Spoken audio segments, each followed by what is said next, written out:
3. Quem encontrou diz amém.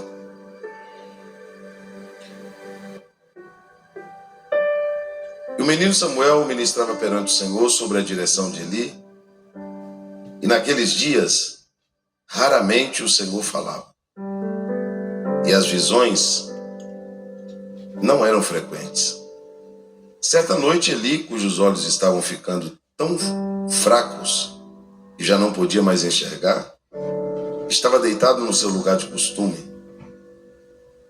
E antes que a lâmpada de Deus se apagasse, o Senhor chamou Samuel. Toda a igreja diga comigo assim: e antes, vamos lá bem forte, e antes que a lâmpada de Deus se apagasse. Meus queridos irmãos, nesses minutos que nós vamos falar da palavra de Deus, eu estava conversando ontem com o pastor Henrique. Nós estamos passando por uma transição geracional. Eu tenho escutado da boca de muitas pessoas, muitas, centenas de pessoas. Eu já ouvi alguns dizer que a igreja vai acabar, a igreja vai fechar, e não vai existir mais igreja, que do jeito que a carruagem está indo, e tudo vai descer por água abaixo. Se você conversar com um crente mais antigo aí, que tem 30, 40 anos de crente, ele está totalmente escandalizado com tudo que está acontecendo, perdendo a fé. Eles nunca viram o que está acontecendo no nosso tempo, no meio dos crentes, na vida dos crentes. Uma igreja que, de forma tão natural, aconteciam coisas maravilhosas, esplêndidas, sinais, maravilhas, prodígios. Isso está se tornando uma coisa totalmente extinta. Os dons espirituais, que era uma coisa extremamente comum na igreja, hoje é uma coisa quase que absurda. Eu contei um testemunho na internet aí que viralizou bastante.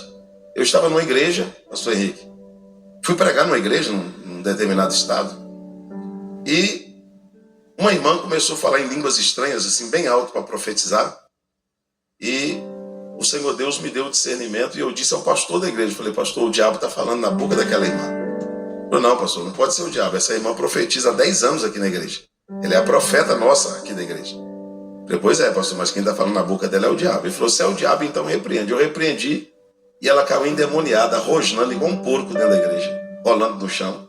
E o pastor disse assim: e agora, como é que eu vou explicar para a igreja as profecias que há 10 anos ela está falando aqui? Eu falei: não, pastor, o diabo está falando aqui há 10 anos porque não tem quem ensina espírito aqui. É por isso que as pessoas falam em língua e não tem quem interprete. Muita gente sem resposta porque a profecia não existe mais. E a gente está vivendo um tempo em que isso aqui se tornou uma verdade. As visões se tornaram raras. E a voz de Deus já não é tão frequente mais no nosso meio. Samuel agora, pastor Henrique, está vivendo num tempo tão difícil, porque ele está convivendo com uma geração que está indo e com uma geração que está vindo. Eu vou falar aqui para vocês só 20 minutos, bem rapidinho, o que esse moço está passando. Esse moço, ele foi criado na igreja, pastor Marco Aurélio. A mãe dele levou ele, consagrou ele, entregou ele no templo. Mas Eli, o sacerdote, ele também tem 2 filhos. Os filhos de Eli também foram criados na igreja, como Samuel também foi. Os filhos de Eli nunca foram pagãos, nunca serviram a Astarote, a Baal, a Azera. Os filhos de Eli conheciam tudo sobre o Pentateuco, sobre as leis de Deus. Os filhos de Eli conheciam, pastor Alisson, tudo sobre o litúrgico. Os filhos de Eli, pastor Ironilson, sabiam o que era culto, o que era hino, o que era mensagem. Mas os filhos de Eli, chamados Ofni e Finéias, diga comigo, Ofni e Finéias. Vamos lá, fala forte que eu termino rápido. Ofni e Finéias. Eles decidiram, porque isso não é um destino, é uma escolha. Mesmo conhecendo tudo do litúrgico, tudo da Bíblia, tudo da igreja, tudo do culto, sendo criados na igreja, apresentados na igreja, nunca conheceram outra religião, senão a religião de Deus, a lei de Deus, a Torá de Deus. Tudo eles sabiam sobre Deus, mas eles decidiram, eles decidiram profanar não apenas a própria vida, como o próprio santuário. E eu vou falar deles aqui 5 minutos e passo para outro personagem. Quem é Ofni e Finéias, pastor Henrique? É um povo que conhece tudo sobre Deus, tudo sobre a igreja, tudo sobre religião, tudo sobre a Bíblia, tudo sobre o Evangelho, mas decidiram fazer tudo o contrário. Ofni e Finéias eram tão profanos que eles se prostituíam atrás das paredes do templo, terminavam de se prostituir e entravam para sacrificar. Ofni e Finéias têm coragem de sair de uma vigília como essa e ir para um motel com a namorada. Ofni e Finéias têm coragem de prostituir às 10 e aparecer aqui às 11. Ofni e Finéias, ele tem uma vida tão devassa e tão acostumada com o templo, que ele escuta uma mensagem como se fosse uma canção, porque arrependimento não chega mais no seu coração. É uma geração de adúlteros, de profanos, de prostitutos, de devassos, que vivem na igreja, mas vivem uma vida pior do que um ímpio. É gente na igreja, escute, só me escute agora. São pessoas que estão na igreja, mas se depender do testemunho dele, o ímpio nunca vai pisar dentro de uma igreja. Se depender do testemunho dele, o amigo de faculdade nunca vai ser um crente. Se depender dela, a amiga da loja que ela trabalha nunca vai pisar numa igreja. Por quê? Porque é um povo que conhece tudo sobre Deus, mas decidiu, sendo crente, eu sou crente, mas vou ser homossexual. Eu sou crente, mas vou prostituir. Eu sou crente, mas vou ter 2 esposas. Eu sou crente, mas vou viver como um ímpio vive. É uma geração que sabe tudo sobre igreja. E olha para mim, você nem dá glória a Deus não, só me escute. Se você está achando que Ofni e Finéias vai sair da igreja, você está enganado. Ofni e Finéias não saem da igreja. Ah, pastor, Ofni e Finéias vai para o mundo. Você está enganado, Ofni e Finéias não saem. Eles vão viver uma vida dupla. Eles vão viver uma vida dúbia. Eles vão viver uma vida de duplicidade. Ele vai ser homossexual na vida rotineira e vai ser levita aqui na igreja. Ele vai ser adúltero lá fora e vai ser profeta aqui em cima do altar.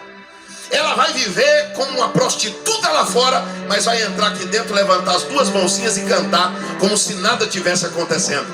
Porque é uma geração que conhece tudo sobre igreja, tudo sobre Deus, tudo sobre religião, mas decidiram ser profanos, ser maus testemunhos, Não, levanta comigo as 2 mãos aos céus. Não, levanta bem alto. Se não levantar é porque é Ofni e Finéias mesmo. Vai ficar até feio se você não levantar a mão. Levante comigo as 2 mãos aos céus. Escuta. Segura as mãos levantadas, eu vou falar olhando no teu rosto. Sabe por que hoje eu prego no Brasil e no mundo? Porque eu nunca preguei para voltar. Eu nunca preguei para abrir porta. Eu nunca preguei para pastor dizer para mim, eu vou te trazer de novo.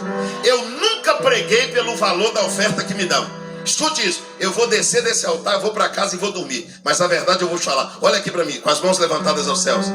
Você conhecer tudo sobre igreja não muda nada, porque tem ímpio que tem uma vida mais reta do que a tua. Tem gente que não é da igreja que tem uma vida mais alinhada do que a sua. Tem gente que nunca conheceu nada sobre Deus e sobre a Bíblia e tem mais uma vida justa do que a sua. Porque a geração de Ofni e Finéias não se afasta da igreja. Eles se afastam da santidade. Eles se afastam da Bíblia.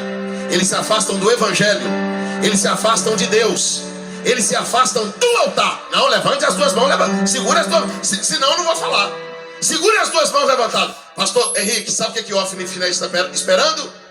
O velhinho Eli morrer para eles assumir a igreja.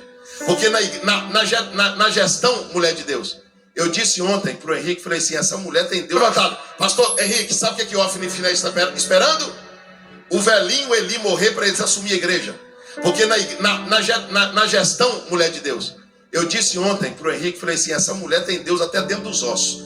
Ela me deu a paz do Senhor, me deu vontade de falar língua estranha. Irmão, é gostoso demais quando alguém entendeu na vida. Segura a mão levantada. O texto diz assim, mas Deus, quem? Não, mais alto, quem? Não, de novo, quem? Mas Deus arquitetava uma forma de matá-los. Segura a tua mão levantada. Eu vim aqui esta noite profetizar. A igreja não vai vir para a mão de Ofni e Finéias. Ofni e Finéias não vai assumir a igreja. A geração de profanos vai morrer antes antes de assumir a igreja, Deus vai preservar uma geração para dar continuidade ao sacerdócio. Deus vai levantar uma geração para dar continuidade ao pastorado. Deus vai levantar uma geração para dar continuidade à pregação do evangelho. Deus vai levantar uma geração para dar continuidade ao círculo de oração.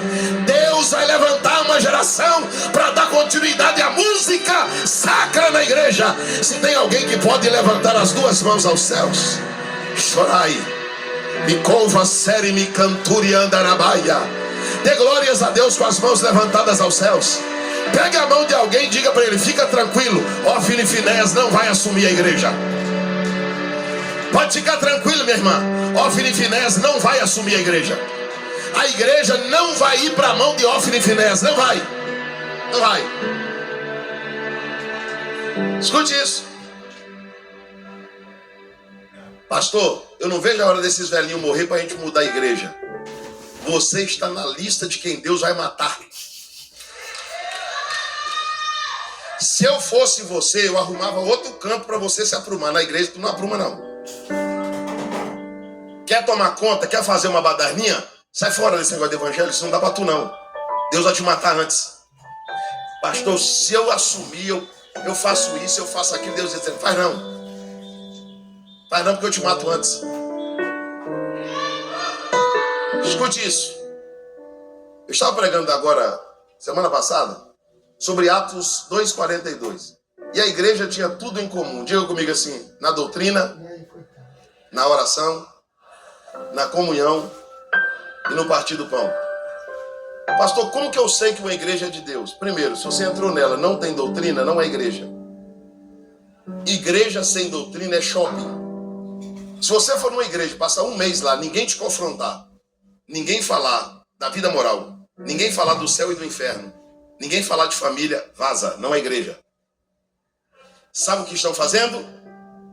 Estão tirando a característica de uma igreja espiritual para criar uma igreja social. Para o culto deixar de ser espiritual e passar a ser um culto legal.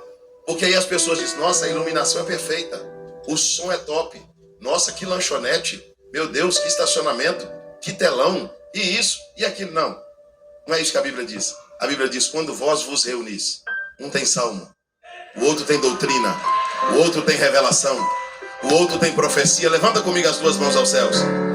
Diga para ele assim: culto não. Diga para o teu irmão: culto não tem que ser legal. Culto tem que ser espiritual. Por que você acha que as pessoas estão abrindo igrejas sociais e está lotada de gente?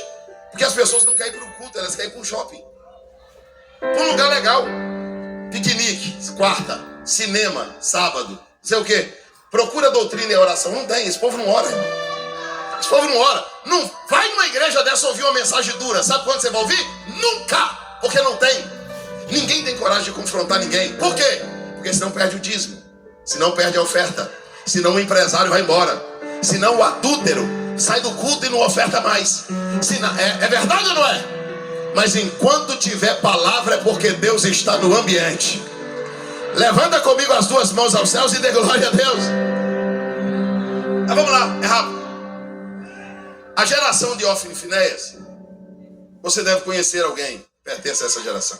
É uma geração de profanos, adúlteros, fornicários, profanos, mentirosos, escandalosos. Mas tem uma outra geração lá, a geração de Icabote. Diga comigo: geração de Icabote. Diga mais forte. Tá vendo como é que nossa geração é? Se começar a apertar um pouquinho, ele já azeda. Olha pro teu irmão e diga assim: se não der para dar glória, diga ai, irmão. Ai, ai. Você está num culto. Esses dias eu fui falar de um assunto. Eu falei: irmãos, eu sei tudo que está acontecendo na igreja. Eu sei o que está acontecendo. Eu tenho 47 anos de idade. Tem gente que tem 50, tem gente que tem 40. Mas nós, de 40 para baixo, nós tivemos uma correção mais severa dos pais. Então tinha correção em casa, sim ou não? Aí tua mãe levava você para a escola e dizia para a professora assim: se bagunçar, bota no milho. Se bagunçar, puxa a orelha. Se bagunçar, bota para fora da sala. A professora é a segunda mãe. Se a professora gritar ou der uma palavra com o filho de uma irmã, que a polícia está lá no outro dia, você não aceita. que o seu filho às vezes é um delinquente dentro de casa, é um delinquente na igreja e às vezes é um delinquente na escola. Aí as pessoas acham que porque não tem disciplina no lar e não tem disciplina na sociedade, não vai ter na igreja. Quem mimou foi mamãe, pai. Quem mimou foi vovó. Deus não mima ninguém, não. Na igreja tu vai desenrolar. Porque na igreja Deus não faz o que vovó faz. Não, Deus não. Aqui você está na casa de Deus. Aqui tem leis, preceitos e estatutos. Aqui você tem que ouvir o que não gosta, comer o que não gosta. Aqui não tem esse negócio. Aqui é a igreja. Levanta a tua mão e dá glória a Deus. Pastor, eu quero ouvir uma palestra. Então paga uma palestra, vai ouvir um coach pregar, ué, falar. Paga lá uns 200 contos, escuta uma palavra de autoajuda e vai para casa feliz. Aqui é a igreja. Aqui é o único restaurante que não tem cardápio na mesa. A ordem vem da cozinha. A geração de Icabode não é, pastor Henrique, como a geração de Ofni e Finéia. Porque Icabode, o problema de Icabode não é moral. Não há nenhum registro sobre o adultério de Icabode, a fornicação de Icabode, a devassidão de Icabode, não tem. O problema de Icabode está no seu nome. O nome Icabode quer dizer a glória se foi ou foi-se a glória. O Icabode, o problema dele não é moral. O problema de Icabode é com glória. Com quem que é o problema de Icabode? Não é mais forte. Vai lá para me terminar. De novo. Eu não sou maluco de chegar aqui, apontar o dedo e falar que você é isso ou aquilo, até porque eu nem te conheço. Agora, uma certeza eu tenho. Tem gente aqui que não tem nenhum problema moral. Você não é adúltero, você não é fornicário, você não tem duas mulheres, você não é devasso, você não tem vício. Mas talvez você entrou aqui essa noite, o seu problema não é moral. O seu problema é com a glória. O seu problema é com a glória de Deus. Você é de uma igreja pentecostal e não é pentecostal. Você é de uma igreja avivada, mas não é avivado. Você é de uma igreja fervorosa, mas não é fervoroso. Você é de uma igreja que prega batismo com o Espírito Santo, mas não acredita nisso. Você é de uma igreja que todo mundo dá glória a Deus, mas você não dá. Porque o seu problema não é moral. O seu problema é com presença de Deus. Para você é tranquilo entrar num culto desse, ficar mascando chiclete até acabar. Agora o crente que tem... Irmão, o crente que ama a glória de Deus, se ele vir num culto como esse e sair sem falar língua estranha, ele sai revoltado. Um crente que ama a presença de Deus, se ele vir num lugar como esse e não sentir a glória de Deus, ele sai daqui dizendo: que é isso? Que peso é esse? Frieza é essa? Que negócio é esse? Por quê? Porque tem gente que não tem problema de caráter, mas tem problema com presença. Mas Jesus essa noite está dizendo: vamos resolver esse problema hoje. Eu quero te dar uma experiência com a minha glória. Pega a mão dessa pessoa que está ao teu lado. Pega a mão dele. Pega a mão dele, pega a mão dele. Pergunta para ele assim: já sentiu a glória de Deus hoje? Levanta a mão dele lá em cima. Já sentiu a presença de Deus hoje? Onde estão os crentes batizados com o Espírito Santo? Onde estão os crentes que Deus deu o dom de falar em línguas? Onde estão as pessoas que o coração ainda queima, o corpo ainda arrepia?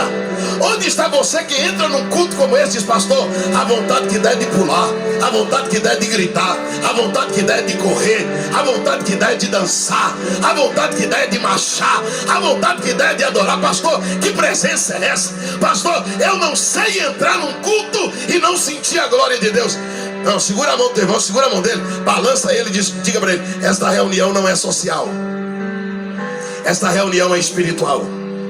Aqui tem doutrina, aqui tem ciência, aqui tem salmo, aqui tem profecia, aqui tem revelação. Levante a tua mão e por um minuto dá glórias a Deus. Dê glórias a Deus, dê glórias a Deus.